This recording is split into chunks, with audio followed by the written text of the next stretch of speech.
नमस्कार, मैं हूं वंदना पांडे और आप देख रहे हैं के न्यूज इंडिया। और आज हम बात करेंगे मुद्दे की बात में चौथे स्तंभ पर चोट क्यों। आखिर क्यों चौथा स्तंभ हमेशा सवालों के घेरे में आ जाता है और हमेशा ही उस पर ही सवाल खड़े किए जाते हैं। हरदोई और हमीरपुर दो जगहों से ऐसी खबर निकलकर सामने आई है जहां पर पत्रकारों के साथ मारपीट की गई है। हरदोई की अगर बात कर ले तो हरदोई के मल्लावा क्षेत्र में सपा नेता कुलदीप यादव द्वारा पत्रकार चंदगी राम के खिलाफ अभद्र टिप्पणी की गई और जिससे कि पत्रकार को मानसिक और सामाजिक चोट तो पहुंची ही, लेकिन इसी के साथ ही शारीरिक चोट भी पहुंचाई गई। पीड़ित पत्रकार ने पुलिस से न्याय की मांग की और उनकी तहरीर पर पुलिस ने मुकदमा दर्ज कर लिया और उचित कार्रवाई शुरू भी कर दी। इस मामले में पुलिस की जिम्मेदारी है कि वे जल्द से जल्द मामले की जांच करें और संबंधित जो आरोपी है उसको सजा दिलाएं, ताकि इस तरह के कृत्य जो किए जाते हैं उनकी पुनरावृत्ति न हो सके। पत्रकारों के लिए मुद्दा एक अहम मुद्दा है क्योंकि वे समाज की आवाज होते हैं और उनके प्रति सम्मान, सुरक्षा का अधिकार भी बनता है। और इसी के साथ ही अगर बात हमीरपुर की कर दें, हमीरपुर में भी पत्रकार के साथ मारपीट की गई, अपहरण किया गया, फिर इसके बाद मारपीट का मामला निकल कर आया सामने। पत्रकार के साथ ग्राम प्रधान ने अपने गुर्गों के साथ मिलकर बेल्टों और डंडों से गौशाला में बंधक बनाकर जमकर मारपीट की। वहीं पत्रकार की हालत गंभीर होने के चलते कानपुर में उसका इलाज भी चल रहा है। गौशाला में गड्ढा खुदवाकर पीड़ित को दफनाने की भी योजना बनाई गई थी। जब पत्रकार के साथ मारपीट की गई, इसके बाद उसे गौशाला ले जाया गया, वहां अपहरण किया गया और दफनाने के लिए गड्ढे की भी खुदाई की गई और पूरी योजना बनाई गई थी। जांच टीम के पहुंचने के डर से पीड़ित की जान बच गई। पीड़ित पत्रकार ने पुलिस पर मुख्य आरोपी को बचाने का भी आरोप लगाया। पीड़ित पत्रकार ने वीडियो बनाकर सोशल मीडिया पर वायरल कर दिया और पुलिस व ग्राम प्रधान की मिलीभगत का पीड़ित ने आरोप भी लगाया। पत्रकार भरत वंशी ने प्रधान के घोटाले के दस्तावेज जिलाधिकारी को देकर जांच कराई थी और इसी को लेकर के मारपीट हुई और अपहरण हुआ। जांच टीम ने पत्रकार को मौके पर पहुंचकर जांच में शामिल होने के लिए बुलाया था। पीड़ित पत्रकार के गांव पहुंचते ही घात लगाए प्रधान ने अपने गुर्गों के साथ गौशाला में उठा ले गए और बीवार थाना क्षेत्र की उमरी गांव के पूरा मामला है, जहां पर पत्रकार के साथ मारपीट की गई, उसका अपहरण किया गया और ना सिर्फ अपहरण किया गया, मारपीट की गई, बल्कि उसे दफनाने की भी पूरी योजना बनाई गई थी।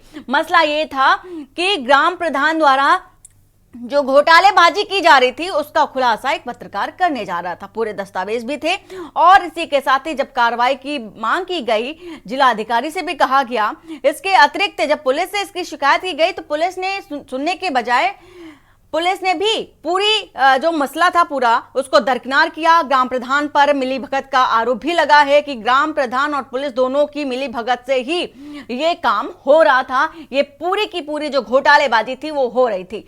ऐसे में बड़ा सवाल ये है कि जो कहते हैं कि पत्रकार समाज का दर्पण होता है, हमारे चारों तरफ जो घटनाएं घटित होती हैं वो हमें पत्रकार ही दिखाते हैं, लेकिन जब पत्रकारों पर ऐसी बात आ जाती है, मारपीट उनके साथ होने लगती है, खबर दिखाए जाने के बाद उनको धमकी दी जाती है, उन पर धौंस जमाया जाता है, तो उनके लिए आखिर कौन खड़ा होगा?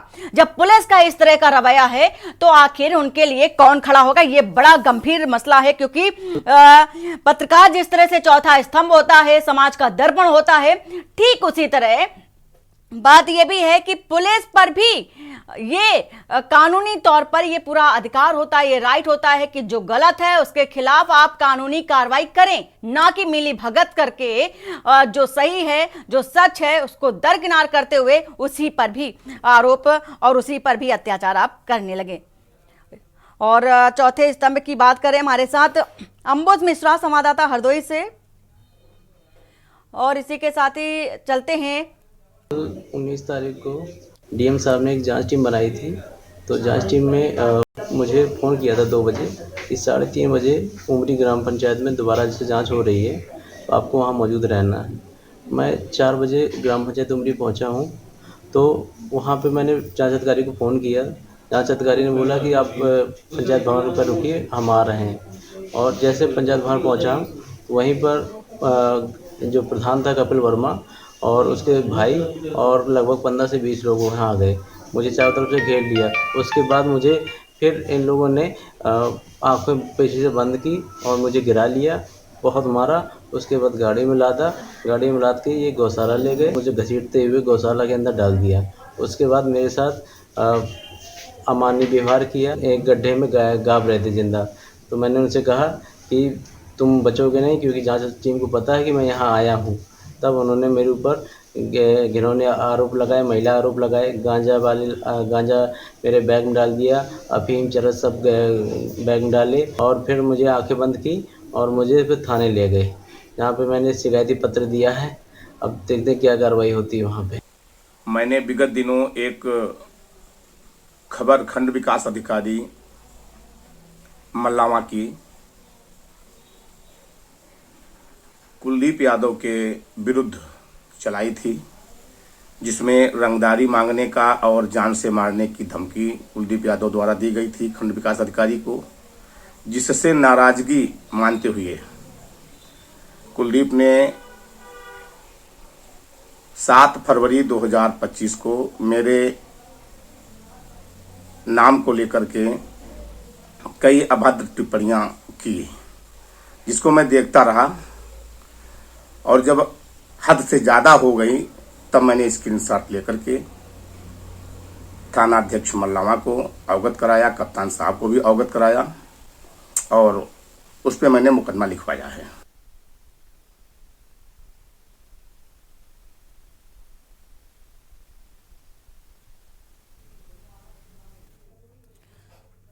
और इसी के साथ ही आपने दोनों ही पीड़ित पत्रकारों को सुना, जिन्होंने साफ तौर पर कहा कि ना सिर्फ उन्हें मारा गया, खबर दिखाने के बाबत उनको दफनाने की कोशिश की गई।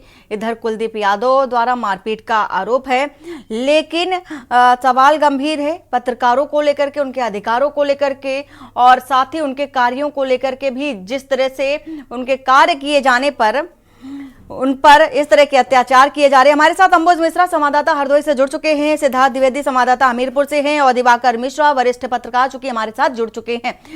सबसे पहले अंबुज मिश्रा, आपसे जानना चाहेंगे कि जिस तरह से ये हरदोई में वारदात हुई, पत्रकार के साथ मारपीट हुई, पूरा घटनाक्रम जो कि था खुद पीड़ित पत्रकार ने जाहिर किया, बताया किस तरह से वृतांत, पूरा घटनाक्रम क्या क्या रहा, खबर दिखाने के बाबत उनके साथ मारपीट की गई और तरह तरह की जो घटनाएं हैं उनके साथ की गई। पूरी अभी तक अगर कार्रवाई की अगर बात कर ले तो कार्रवाई क्या की गई है?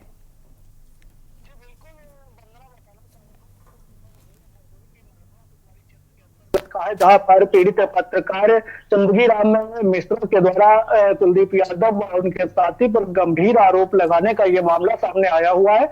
जब पीड़ित पत्रकार चंदगी राम मिश्रा के द्वारा मलमा कोतवाली पहुंचकर वहां पर शिकायती पत्र दिया गया, लगभग 24 घंटे बीत जाने के बावजूद भी थाना अध्यक्ष के द्वारा उनकी तहरीर के आधार पर मुकदमा पंजीकृत नहीं किया गया, तो विवश होकर हरदोई जनपद के लोकप्रिय जो एसपी है नीरज कुमार जादौन के पास पीड़ित पत्रकार पहुंचा हुआ था। एसपी नीरज कुमार जादौन ने पूरे मामले को गंभीरता से लिया और तत्काल प्रभाव से आरोपियों के खिलाफ मुकदमा पंजीकृत करवाने के निर्देश जारी किए। जब एसपी के आदेश हुए तो उसके बाद मल्लामा कोतवाली के कोतवाल के द्वारा वहां पर मुकदमा पंजीकृत किया गया। लेकिन सबसे बड़ी बात यह है कि मुकदमा पंजीकृत हो गया, कई दिन बीत चुके हैं, आरोपी लगातार खुलेआम वहां पर घूम रहे हैं और जो पीड़ित पत्रकार है चंदगी राम मिश्रा को लगातार उनके द्वारा अभी भी धमकियां दी जा रही हैं। जबकि पुलिस अधीक्षक नीरज कुमार जादौन का कहना है कि जो भी फरियादी है कोतवाली परिसर पर जाते हैं, उनकी समस्याओं को सुनकर तत्काल प्रभाव से उनकी समस्याओं को निस्तारण किया जाए। लेकिन मल्लामा के जो कोतवाल हैं उनके द्वारा हरदोई पुलिस अधीक्षक नीरज कुमार जादौन के निर्देशों की धज्जियां उड़ाई जा रही हैं, उनके निर्देशों पर खड़ा उतरते हुए नहीं दिखाई दे रहे। जबकि एक चौथे स्तंभ का ये पूरा मामला है, पत्रकार का मामला है। पत्रकार जो समाज का आईना होता है, स्थानीय जो मुद्दे होते हैं उनको उठाता है। अपनी जान जोखिम में डालता है और उसकी शिकायती पत्र पर भी मल्लामा कोतवाल के द्वारा FIR न दर्ज करना एक अहम बात है। और शायद यही लगता है कि मल्लामा कोतवाल के द्वारा उन्हें संरक्षण, जो आरोपी हैं उनको संरक्षण दिया जाता है। वहीं अगर दूसरी नजर से देखा जाए कि पुलिस अधीक्षक नीरज कुमार जादौन ने मामले को गंभीरता से लिया, निर्देशित किया और मुकदमा पंजीकृत हुआ, लेकिन मुकदमा पंजीकृत होने के बावजूद भी अभी तक किसी भी प्रकार की कोई गिरफ्तारी नहीं की गई। हालांकि बड़ी बात हो जाती है अंबुज की, मामला दर्ज होने के बाद भी अभी किसी तरह की कोई कार्रवाई नहीं की गई है। आखिर क्यों कार्रवाई नहीं की गई है, क्या कारण है, ये बड़ी बात है। सिद्धार्थ, आपसे जानना चाहेंगे कि जिस तरह से हमीरपुर में ग्राम प्रधान पर आरोप लगा था घोटालेबाजी का, लेकिन इसका उजागर एक पत्रकार कर रहा था, बाकायदे उसके पास पूरे डॉक्यूमेंट्स भी थे और साथ ही साथ पुलिस की मिलीभगत का भी आरोप लगाया। तो ऐसे में सवाल ये खड़ा हो जाता है कि जब पूरे समाज का दर्पण कहे जाने वाले पत्रकार के साथ जब इस तरह की अभद्रता होती है, तो आखिर जो घटनाक्रम हो रहा है उस पर कौन कार्रवाई करेगा? क्योंकि पुलिस जब इस पूरे मसले पर मिलीभगत का जिस तरह से आरोप लगाया जा रहा है, मिलीभगत अगर करेगी तो कार्रवाई कौन करेगा? जी बिल्कुल, आपको बता दूं कि देश में चौथा स्तंभ कहे जाने वाले पत्रकार को, जो न्याय की लड़ाई हर वक्त लड़ता है, अब हमीरपुर जनपद में उसकी दशा किसी से छिपी नहीं रही है। आपको बता दूं कि इससे पहले भी एक घटना सरीला ग्राम पंचायत में हुई थी, जहां नगर पंचायत अध्यक्ष के द्वारा एक पत्रकार को बंधक बनाकर मारपीट की गई थी, उसे मूत्र पिलाने की कोशिश की गई थी। वहीं अभी कुछ दिन पहले सुमेरपुर निवासी भरतवंशी, एक जो पत्रकार है अखबार के, उन्होंने जब बिमार थाना क्षेत्र के ग्राम उमरी की खबर छापी, प्रकाशित की, जिसके बाद जो जिलाधिकारी थे उन्होंने मामले का संज्ञान लेते हुए खबर को देखकर जब जांच टीम गठित की, जांच टीम मौके पर जांच करने पहुंची तो ग्राम प्रधान के खिलाफ घोटाले का मामला सच साबित हुआ। आपको बता दें कि जो पूरा घोटाला है वो मनरेगा से जुड़ा हुआ था, जिस पर बौखला है ग्राम प्रधान ने रविंद्र कुमार भरतवंशी जो पत्रकार है उनको मारपीट करने की योजना बनाई। आपको बता दें कि पुनः जांच टीम जब मौके पर जाने की बात करती है, भरतवंशी को फोन कर बुलाया जाता है। जैसे ही भरतवंशी उमरी गांव पहुंचता है, जो जांच टीम है वो उसे सचिव भवन में रुकने के लिए कहती है।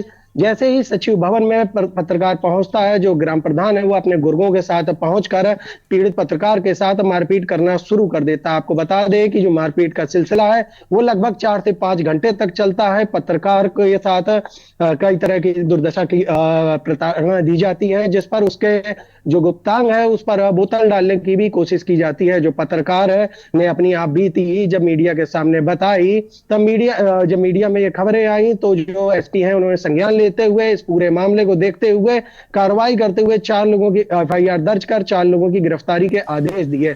आपको बता दें कि जो पत्रकार है उसका कहना ये है कि क्या कार्रवाई की गई है, यहाँ ये जानना चाहेंगे कि ग्राम प्रधान पर क्या कार्रवाई की गई है? जिस तरह की घोटालेबाजी के आरोप लग रहे थे, डॉक्यूमेंट्स की बात की जा रही थी, आरोप जिस तरह से लगाए गए, कार्रवाई क्या की गई? इलाज की मांग करता है। जिला अस्पताल पहुंचकर जब पीड़ित पत्रकार का इलाज किया जाता है, पत्रकार साथी उसके पास पहुंचते हैं, तब वहां जानकारी दी जाती है कि जो बीमार थाना प्रभारी है उन्होंने अपना फोन भी उठाना जरूरी नहीं समझा। जो पीड़ित पत्रकार है वो लगातार ही न्याय के लिए दर दर भटक रहा था। वहीं जो पीड़ित पत्रकार है उसका कहना है कि जिन 4 लोगों की गिरफ्तारी की गई है वो बेकसूर है। इस पूरे मामले में कहीं ना कहीं बीमार थाना प्रभारी की संदिग्धता दिख रही है। तो फिर यहाँ पर एक और बड़ा सवाल खड़ा हो जाता है कि अगर 4 लोगों की गिरफ्तारी जिनकी की गई है वो बेकसूर हैं, जैसे पीड़ित पत्रकार का कहना है, तो ऐसे में दबाने की कोशिश, मसले की दबाने की जो कोशिश है वो कौन कर रहा है? क्या सच में मान लिया जाए कि पुलिस की मिलीभगत है? के ऊपर आरोप लगाया है पीड़ित पत्रकार ने कि दोनों ही मिलकर इस पूरे मामले को रफा दफा करने पे लगे हुए हैं। वहीं जो पीड़ित पत्रकार है उसको अपहरण कर मारपीट करने का ये मामला जब खबरों में आता है, सुर्खियां पकड़ता है, तो एसपी कार्रवाई करने के आदेश देती है। वहीं गौशाला में एक गड्ढा खोदकर पीड़ित पत्रकार को जिंदा ही दफनाने का प्रधान प्रयास करता है, जिस पर जो पीड़ित पत्रकार है वो जब प्रधान को धमकी देता है, बताता है कि जो जांच टीम है उसको पता है कि मैं यहाँ आया हुआ हूँ, जिसके डर की वजह से प्रधान अपने आप को रोकता है। और साथ ही जांच टीम ने अभी क्या कार्रवाई की है? जिस तरह के आरोप लगाए गए थे सिद्धार्थ, छेड़छाड़ के आरोप लगाने का, जी जांच टीम ने अभी तक क्या कार्रवाई की है? जी बिल्कुल, जांच टीम ने कहीं भी किसी तरह की कोई कार्रवाई नहीं करी। जब ये घटना होती है, जो जांच टीम है वो वापस आ जाती है और इस मामले में कहीं ना कहीं संदिग्धता बरती जा रही है, क्योंकि ठीक है जो जांच सिद्धार्थ, टीम है दिवाकर मिश्र चूंकि हमारे साथ वरिष्ठ पत्रकार भी जुड़े हुए हैं। दिवाकर जी, जिस तरह से देखा जा रहा है कि ये दोनों ही पूरे मामले हैं, ये हमीरपुर और हरदोई के पूरे मामले जहां पर पत्रकारों के साथ बर्बरता बरती गई है, लेकिन ना सिर्फ दो जिलों की बात कर लें, बल्कि आए दिन ऐसी घटनाएं अन्य जिलों से भी निकलकर सामने आती रहती है। लेकिन सवाल यहां पर यह उठ जाता है कि जब हम खबर दिखाएंगे तो हमारी आवाज दबाने के लिए पूरी कोशिश की जाएगी। छोटी इकाई से लेकर के पुलिस प्रशासनिक तौर पर जिस तरह के देखे जा रहे हैं, मिली भगत के आरोप लगाए जा रहे हैं, तो ऐसे में समाज का दर्पण कौन बनेगा? और समाज का दर्पण कहा जाने वाला पत्रकार आईना, उसके लिए कौन खड़ा होगा? सबसे बड़ी बात है कि उसके लिए आखिर कौन खड़ा होगा?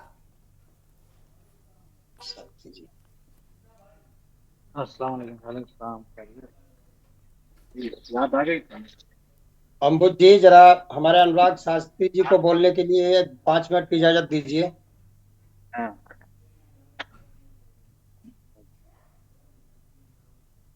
लग रहा है खा पी भी रहे हैं। अनुराग जी, पत्रकारों का पक्ष रखिए आप। बोलिए सर, बोलिए।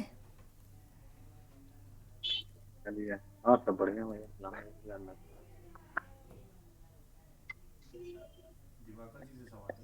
दिवाकर जी, आपको आवाज पहुंच रही है हमारी? अल्लाह का शुक्र है, साल भर होने वाला है और ठीक है। थोड़ी दिवाकर जी, आपसे पूछा गया। दिवाकर जी, आप बताइए ना। बाकी तो मैंने चल के चलते हैं। लग रहा है उनको आवाज नहीं पहुंच पा रही है। अनम्यूट कर लीजिए दिवाकर जी। मैं अनुराग सारथी, सुन पा रहे हैं? आवाज आ रही मेरी? बिल्कुल बिल्कुल सर, आ रही है आवाज आपकी। जी अनुराग जी, आप बताइए। सबसे पहले मैं के न्यूज को धन्यवाद देना चाहता हूं कि कम से कम देश के के न्यूज कर रहा है। आज के दौर गोदी मीडिया, जिसको हम गोदी मीडिया इसलिए कह सकते हैं कि पत्रकारों के साथ लगातार काम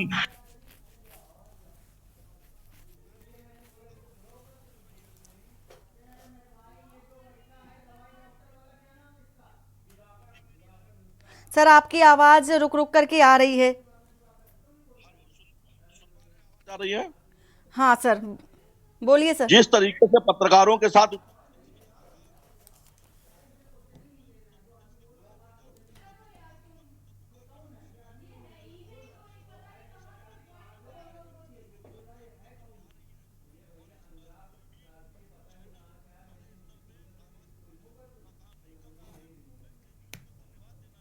अनुराग जी की आवाज हमारे तक नहीं पहुंच पा रही है। फिलहाल आपको ये दो तस्वीर जो की है, खबर जो की है, वो बता रहे हैं पत्रकारों के साथ जो घटना हुई है। ये तस्वीर आपको दिखा रहे हैं कि एक पत्रकार के साथ इतनी विभत्सता के साथ मारपीट की गई, उसके पूरे शरीर में परतें दिखाई दे रही हैं। और इसी के साथ ही साथ आपको ये भी बता देते हैं कि बेल्ट और डंडों के साथ गौशाला में ले जाकर के ग्राम प्रधान ने मारपीट की, उनके गुर्गों ने मारपीट की है।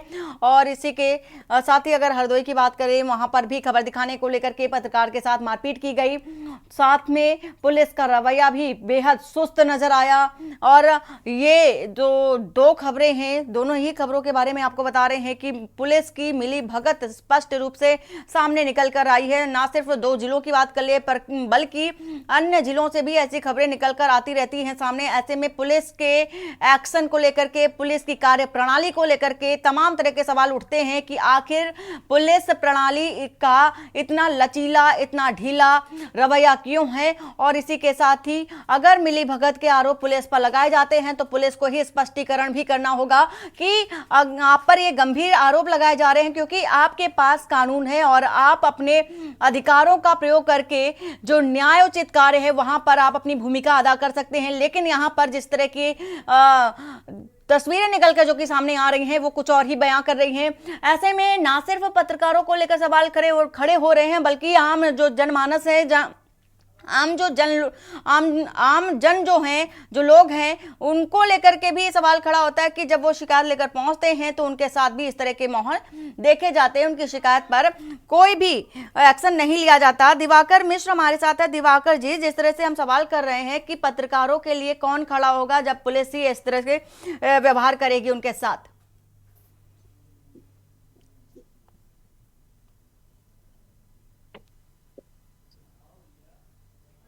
क्या आवाज आ रही है? जी बिल्कुल आ रही है दिवाकर जी, हेलो, आवाज आ रही है आपकी, आप बात पूरी करें।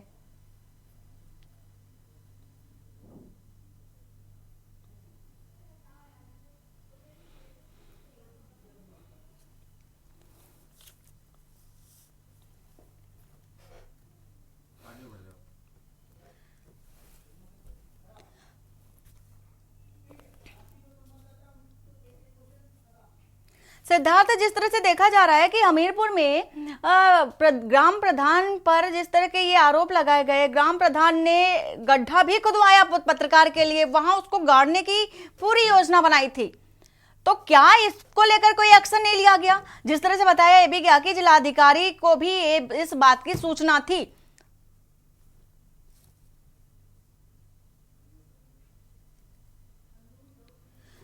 ही जो थाना प्रभारी हैं वो थाना प्रभारी के ऊपर लापरवाही के आरोप लगाता हुआ दिख रहा है, क्योंकि जो पूरे मामले में मुख्य आरोपी हैं वो मुख्य आरोपी ही पुलिस की गिरफ्त से पूरे बाहर है। उनके बदले जो पीड़ित पत्रकार है उसने थाना प्रभारी पर आरोप लगाया है कि जो निर्दोष व्यक्ति हैं उन चारों को गिरफ्तार कर जेल भेजा जा चुका है। फिलहाल इस पूरे मामले में किसी तरह की कोई जांच होते हुए नजर नहीं आ रही है। मामले में कई तरह के जो संदिग्ध परिस्थितियां हैं वो लगातार बनी हुई हैं। कहीं ना कहीं जो जांच टीम है उसके भी मिलीभगत होने के पीड़ित पत्रकार आरोप लगाता दिख रहा है। जी, ये बेहद गंभीर मसला है और इसी को लेकर के तमाम जो सवाल हैं खड़े हो रहे हैं। जो जिलाधिकारी हैं या प्रशासनिक अमला है, कार्रवाई नहीं की जा रही है। अंबुज मिश्रा, हरदोई में भी ये घटना देखी जा रही है, बात कार्रवाई पर आकर अटक जाती है कि आखिर क्यों इस पर एक्शन क्यों नहीं लिया जाता? पत्रकारों के लिए आखिर कौन खड़ा होगा? ये बड़ी और गंभीर बात है कि पत्रकार जो कि सभी के लिए खड़े होते हैं और इसी के साथ ही सबकी बात प्रशासन और सरकार तक पहुंचाने वाले पत्रकारों के साथ ही जब इस तरह के व्यवहार किए जाएंगे तो उनके लिए कौन खड़ा होगा? ये बहुत ही ज्यादा गंभीर मसला है। बताना चाहूंगा कि हरदोई में जिस तरीके से पत्रकारों का ये पहला कोई मामला नहीं है जहां पर उनके साथ टिप्पणी करने का मामला आया हो। इसके कुछ दिन पूर्व का हम आपको मामला बताएं जहां पर हरिश्याम वाजपेयी जो एक अपनी निजी पत्रिका के संपादक हैं, उनके द्वारा जनपद के वरिष्ठ जो है सराफा व्यापारी पप्पू महेंद्रा के द्वारा सर्वहाम एक कार्यक्रम के दौरान पिस्टल तान दी जाती है उनको और उनको जान से मारने की धमकी भी दी जाती है। लेकिन हरदोई पुलिस, शहर कोतवाली पुलिस के द्वारा एक मनोरंजक कहानी रखकर और वहां पर एक प्रेस नोट जारी कर दिया जाता है कि यहाँ पर इस प्रकार की कोई घटना नहीं होती है और पीड़ित हरिश्याम वाजपेयी को वहां से उठाकर पप्पू महेंद्रा के पास बैठाकर एक फोटो प्रकाशित हरदोई पुलिस के द्वारा कर दी जाती है। सोचने वाली बात है जब वरिष्ठ पत्रकार या पत्रकार पर इस तरीके के मामले आते हैं, एक मिनट के तहत वहां पर कार्रवाई की जाती है और सिर्फ वहां पर दिखावा किया जाता है एक कार्रवाई के नाम पर। एक इसको लेकर सरकार को भी इस मुद्दे को गंभीरता से लेना चाहिए और जो भी पत्रकार पर इस तरीके से मनगढ़ंत आरोप लगाते हैं और कार्य करते हैं उन पर कठोरतम कार्रवाई करने के लिए सरकार पर भी इस मामले को लेकर विचार विमर्श करना चाहिए। वंदना, बिल्कुल सही बात कह रहे हैं आप कि एक बार बैठ करके विचार विमर्श करना चाहिए और ये हल निकालना चाहिए कि जब इस तरह के रवैया निकल कर आएंगे सामने तो ऐसे में एक्शन कौन लेगा? एक्शन लेने वाले ही पूरी तरह से निरुद्ध हो जाएंगे। तो सवाल उन पर भी है कि आम जन किसके पास जाएगा? चौथे स्तंभ पर इतनी चोटें की जा रही हैं, बावजूद इसके सुनने वाले बहरे हो चुके हैं और जो कुछ सुनते भी हैं उसको इग्नोर कर देते हैं कि हमें पता ही नहीं कि घटना क्या हुई थी। कुल मिलाकर के मिली भगत का पूरा आरोप है। पुलिस पर भी पुलिस का जो ढीला रवैया है वो भी देखने को मिल रहा है। चौथे स्तंभ पर चोट क्यों है, क्यों की जा रही है, इनके लिए कौन सवाल खड़े करेगा, इनके लिए कौन कार्रवाई करेगा और इनके साथ कौन खड़ा होगा, कौन है जिसको लेकर के पत्रकारों के विषय में सोचे कि आखिर पत्रकारों के साथ ऐसा व्यवहार क्यों किया जाता है। जब भी पत्रकार अपने सवाल उठाते हैं या कोई खबर दिखाते हैं तो उन पर धौंस जमाई जाती है। पुलिस का साफ तौर पर रवैया देखा जाता है कि जब भी उनको लेकर के कोई खबर दिखाई जाती है तो वो अपने वर्दी का इस्तेमाल करते हुए उन पर धौंस जमाते हैं और धमकी भी देते हैं। जिस तरह की दो तस्वीरें अभी आपको दिखाई, ये दो तस्वीरें पूरी तरह से गवाह हैं कि कितना क्रूर जो व्यवहार है पत्रकारों के साथ निरंतर किया जा रहा है। उनकी आवाज को दबाने की कोशिश की जा रही है। ना सिर्फ आप ये समझ लीजिए कि पत्रकारों की आवाज ये नहीं दबाने की कोशिश नहीं की जा रही, बल्कि ये आपकी यानी जो जनता है उसकी आवाज को दबाने की कोशिश की जा रही है, क्योंकि जनता की आवाज ही पत्रकार होता है और उसकी आवाज को ही ना सिर्फ छोटी इकाई तक बल्कि सरकार तक भी आवाज जनता की पहुंचाने का एक बड़ा माध्यम पत्रकार होता है और उनके साथ ही ऐसा ढीला रवैया किया जाता है। चौथे स्तंभ पर चोट क्यों में फिलहाल इतना ही। बाकी की खबरों के लिए बने रहिए आप के न्यूज इंडिया के साथ। नमस्कार।